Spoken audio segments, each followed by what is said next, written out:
இந்த பூமியிலே நாம் மகிமை உள்ளவர்களாய் வாழ வேண்டும் என்று சொல்லி, கனமுள்ளவர்களாய் வாழ வேண்டும் என்று சொல்லி, இன்றைக்கு அநேக காரியங்களை செய்து அதன் மூலமாக நாம் மேன்மை அடைய வேண்டும் என்று சொல்லி நாம் விரும்புகிறவர்களாக நாம் இருக்கிறோம். ஆனால் கர்த்தருடைய பிள்ளைகளை பற்றி கர்த்தருடைய வார்த்தை என்ன சொல்லி இருக்கிறது என்றால், ஏசாயா எழுதின தீர்க்கதரிசியின் புஸ்தகம் 60வது அதிகாரம் 19வது வசனத்திலே, கர்த்தரே உனக்கு மகிமையுமாய் அவர் இருப்பார் என்று சொல்லி நாம் அங்கே வாசிக்கிறோம். தேவன் நம் தலைகளை உயர்த்துகிறவராக இருக்கிறார். அவர் நமக்கு மகிமையையும் கிருபையும் அருளுகிற தேவனாக அவர் இருக்கிறார். அவர் சொல்லுகிறார், இஸ்ரவேலே நீ பாக்கியவான், ரட்சிக்கப்பட்ட ஜனமே உனக்கு ஒப்பானவன் யார்? கர்த்தரே உனக்கு சகாயம் செய்யும் கேடகமாகவும் மகிமை பொருந்திய பட்டயமாகவும் அவரே உனக்கு இருக்கிறார்.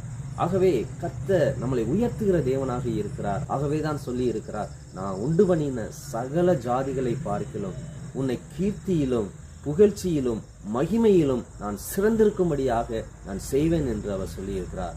ஆகவே கர்த்தருடைய ஜனமே, நீ நம்பி இருக்கிற பொழுது கர்த்தரே உனக்கு மகிமையாக இருந்து உன் தலையை அவர் உயர்த்துகிற தேவனாக இருக்கிறார். நிச்சயம் கர்த்தரே உனக்கு மகிமையாக அவர் இருப்பார். கர்த்தர் நிச்சயம் நம் ஒவ்வொருவரையும் ஆசீர்வதிப்பார்.